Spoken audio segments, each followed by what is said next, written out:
लोगों की बातों से परेशान मत होना दोस्त। लोग तो कुछ भी बोलकर निकल जाते हैं। याद रखना, जब हालात बदल जाते हैं तो उन लोगों के बोल भी बदल जाते हैं। नमस्कार साथियों, आप सभी का स्वागत करता हूं आपके अपने YouTube चैनल गुरुकुल क्लासेस में। दोस्तों, आज की ये वीडियो बहुत स्पेशल होने वाली है, क्योंकि आज की इस वीडियो में मैं आपको इंट्रोड्यूस कराने वाला हूं कुछ ऐसे छात्रों से जिन्होंने अपनी जिंदगी के कई सारे संघर्षों को झेलते हुए आर्थिक स्थिति कमजोर होने के बावजूद भी, कई सारी असुविधाएं होने के बावजूद भी कई सारी प्रतियोगी परीक्षाओं को पास किया।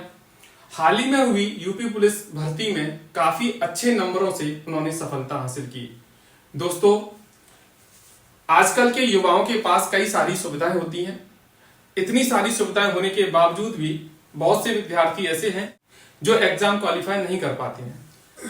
बहाना होता है उनके पास कि हमारे पास सुविधाएं नहीं थी। दोस्तों, एक ऐसे गरीब घर से आने वाले मेरे कुछ छात्र, जिनको आज मैं इस वीडियो में आपसे परिचित कराऊंगा कि इतनी सारी असुविधाएं, परेशानियां होने के बावजूद भी उन्होंने कई सारी परीक्षाओं में अच्छे मार्क्स हासिल। ऐसी परेशानियां भी आई कि परिवार की पूरी जिम्मेदारी इनके ऊपर थी।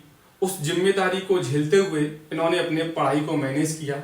किस प्रकार से उस टाइम को इन्होंने मैनेज किया, कैसे अपनी पढ़ाई की स्ट्रेटजी बनाई, वो सभी इस वीडियो में जानेंगे। दोस्तों, ये वीडियो आपके लिए बहुत खास होने वाली है, खासकर उन विद्यार्थियों के लिए भी जो अभी अभी नए नए इस प्रतियोगी परीक्षा में आए हैं, या जो कई वर्षों से प्रतियोगी परीक्षाओं की तैयारी कर रहे हैं पर एग्जाम क्वालिफाई नहीं हो रहा है। दोस्तों, इस वीडियो से आपको बहुत कुछ सीखने मिलेगा। कैसे अपनी स्ट्रेटजी आपको फॉलो करनी है, किस प्रकार से अपनी स्ट्रेटजी बनानी है।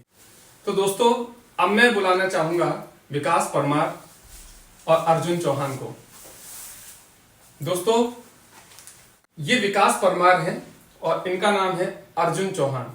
दोस्तों, यह आगरा के पास एक छोटा सा गांव है रुपधनु, वहां से ये बिलोंग करते हैं।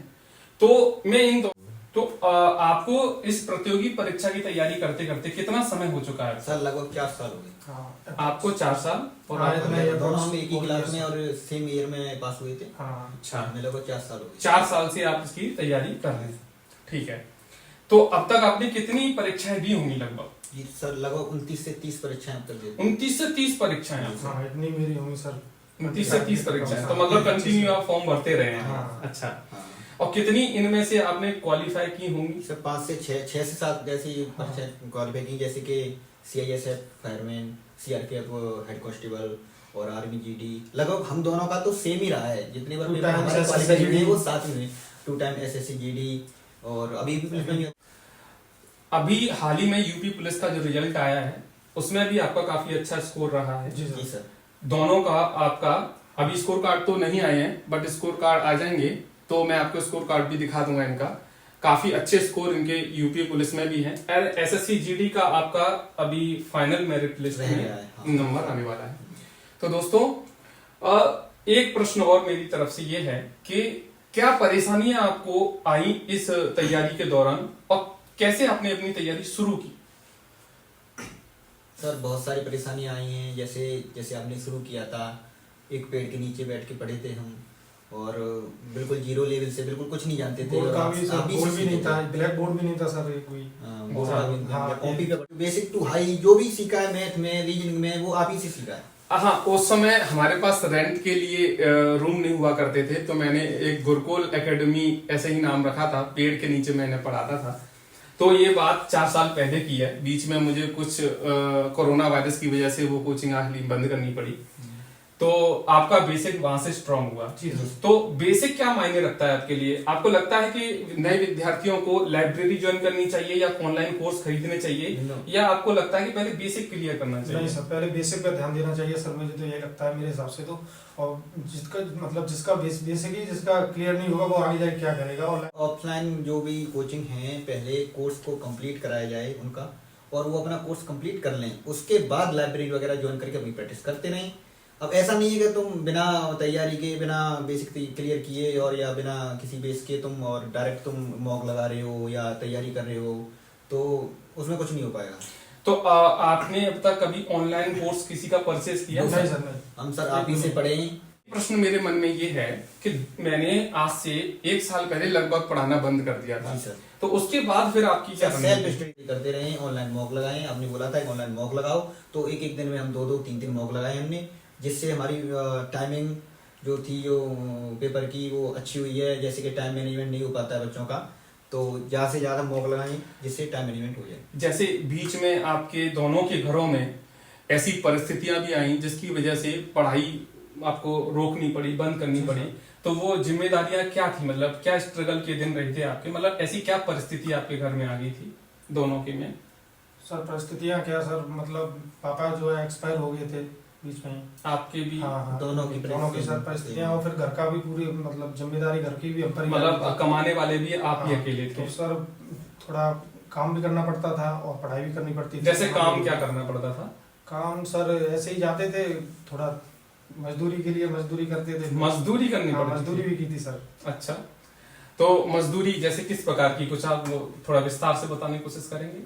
खेतों में सर पानी भी लगाया है, खेतों में सारे खेतों के भी काम किए हैं सारे। फिर इस दौरान आप पढ़ाई में कब समय निकालते थे? पढ़ाई में सर रात को टाइम पढ़ाई को भी देते थे। रात में पढ़ाई और दिन में मजदूरी? जी सर। अच्छा, तो ये भी सुनने को मिला है कि आपके पास ये सभी समय था कि आपके पास मोबाइल नहीं थे, नहीं सर। तो फिर कैसे आपने मॉक टेस्ट कैसे लगाई फिर? जी सर, 2 साल तक तो ऑफलाइन ही पढ़ते रहे और सेल्फ स्टडी करते रहे। जब से आपने कोचिंग बंद की, अब जाने के लिए कहीं पे कोचिंग में पैसे देने के लिए नहीं थे। आपकी कोचिंग में तो यही था कि फीस अगर दे दी तो दे दी, नहीं है तो कोई दिक्कत कोई नहीं नहीं, है। आप फीस की भी नहीं और बोलते थे। फीस की भी नहीं, आपने कभी हमसे प्रेशर नहीं किया।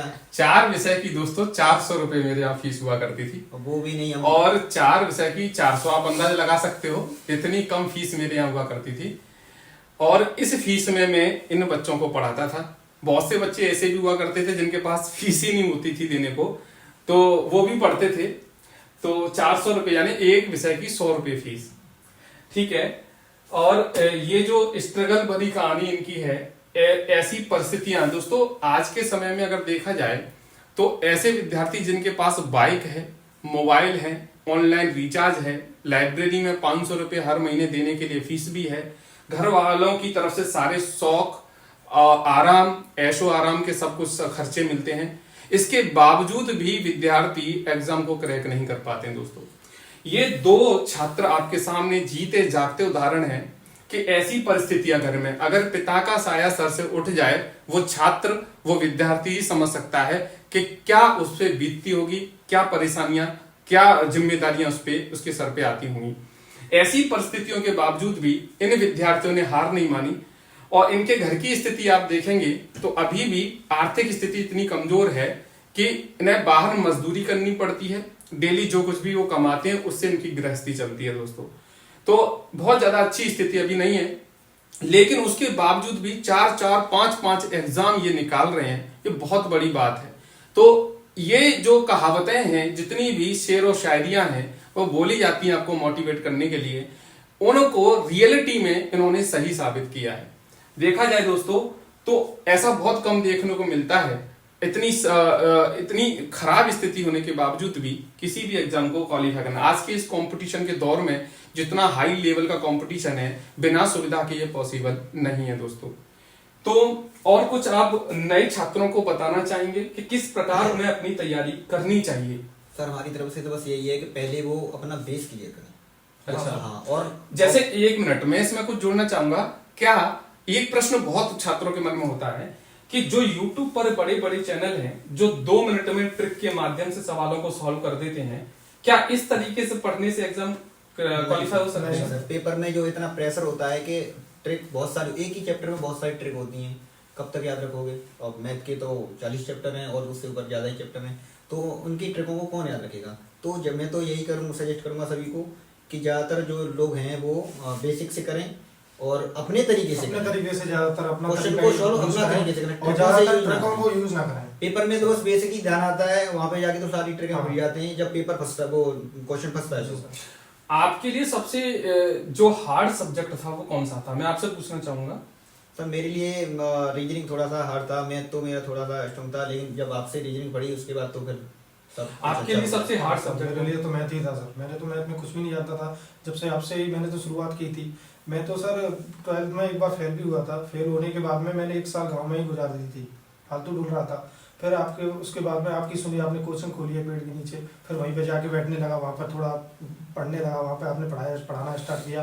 और फिर उसके बाद में सर थोड़ा मैथ में थोड़ा इंटरेस्ट आने लगा मुझे, आपने पढ़ाना, सवाल करने लगे, मैं क्वेश्चन को कॉन्फिडेंस आने लगा सर अंदर से।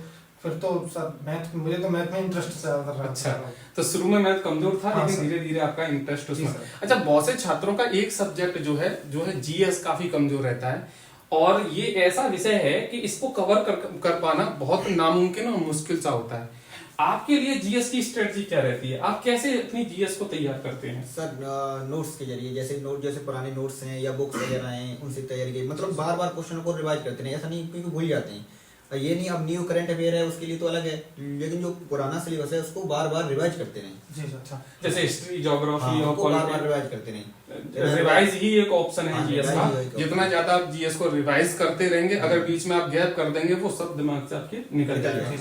प्रैक्टिस लगातार करते रहें। बिना प्रैक्टिस के आप ये सोचें कि अगर एग्जाम क्वालिफाई हो जाएगा तो ये बिल्कुल नामुमकिन है। बिना प्रैक्टिस के तो ये मैं भी कहता हूँ कि एग्जाम आपका कब, तभी टाइम मैनेज आप करना तभी सीखोगे। गलतियां आप कम से कम तभी करोगे जब आप प्रैक्टिस ज्यादा करोगे। दोस्तों, प्रैक्टिस के लिए आपने कौन से मॉक टेस्ट लगाए थे? जी टेस्ट वो लिया था पास वहां से। अच्छा, हाँ, मोबाइल नहीं, कोरोना में ये सब बंद हो गया था, तो अब हम कहाँ से तैयारी करें, तो घर वालों ने थोड़ा सा इधर उधर से करके मतलब मोबाइल दिलवा दिया कुछ दिनों तक। दोस्तों, एक बात और मुझे इनके बारे में पता है कि जब इनके पास जाने के लिए, यहाँ से आवलखेड़ा एक कस्बा है 5 किलोमीटर दूर यहाँ से, गांव से, तो ये कोचिंग जाते थे, तो इनके पास बाइक नहीं हुआ करती थी, साइकिल भी नहीं हुआ करती थी। तो कभी कभी ये मैंने इन्हें पैदल जाते हुए भी देखा। कई बार ये पैदल भी गए, और यहाँ से पैदल जाते थे, पैदल आते थे सुबह को, और शाम को घर आ रहे हैं। तो काफी इन्होंने स्ट्रगल देखा है, और आजकल तो छात्रों के पास बाइक है। तो दोस्तों, मैं हमेशा बोलता हूं 3 बातें किसी भी एग्जाम को क्वालिफाई करने के लिए याद रखिए: कंटिन्यूटी, धैर्य और हार्ड वर्क, और चौथी चीज और जोड़ लीजिए प्रैक्टिस। ये 4 चीज अगर आपके पास हैं तो आप किसी भी एग्जाम को कंपटीशन में आप क्रैक कर सकते हैं। तो दोस्तों, अर्जुन और विकास से मैंने आपको मिलाया। कई सारे ऐसे छात्र हैं जो इस कोचिंग संस्थान से जुड़े हुए हैं। मैं अगर स्कोर कार्ड आने के बाद एक बार इनका स्कोर कार्ड भी आपको दिखा दूंगा। ऐसे बहुत से छात्र होते हैं जिन्हें बहुत सारी कंफ्यूजन होती है, कई सारे मन में डाउट होते हैं कि फेक वीडियो ये बना रहे हैं। तो दोस्तों, इस वीडियो का मेरा मेन उद्देश्य यही था कि अगर ये दोनों कर सकते हैं तो फिर आप क्यों नहीं कर सकते हो। कंटिन्यूटी रखिए। देखिए, जिनका लिस्ट में नाम नहीं आया है, ऐसा नहीं है कि कुंभ का मेला है 12 साल बाद आएगा। मेहनत करते रहिए, सफलता आपको जरूर मिलेगी। मैंने बोला कंटिन्यूटी, धैर्य। धैर्य एक बहुत बड़ा शब्द है, इसे मामूली शब्द मत समझिए। कंपटीशन में धैर्य होना बहुत जरूरी है। तो आने वाली आपकी जो 4 परीक्षाएं अभी है, एसएससी जीडी की एग्जाम है, आरपीएफ का, एसआई का है, आरपीएफ कांस्टेबल का है, एंड एक और एग्जाम एनटीपीसी का है, और दिल्ली पुलिस की हर साल वैकेंसी आती है। तो आप भी इन्हीं की तैयारी भी कर रहे होंगे जी। तो देखिए, इनका बेशक इन्होंने 4-4, 5-5 एग्जाम निकाल लिए हैं, लेकिन अभी भी इनकी कंटिन्यूटी पढ़ाई जारी है, इन्होंने हार नहीं मानी है। उसी प्रकार से दोस्तों, कोई भी एग्जाम लास्ट एग्जाम नहीं होता है। हो सकता है कि आने वाली भर्ती में उस लिस्ट में आपका भी नाम हो। दोस्तों, तो अपनी मेहनत जारी रखिए, कंटिन्यू।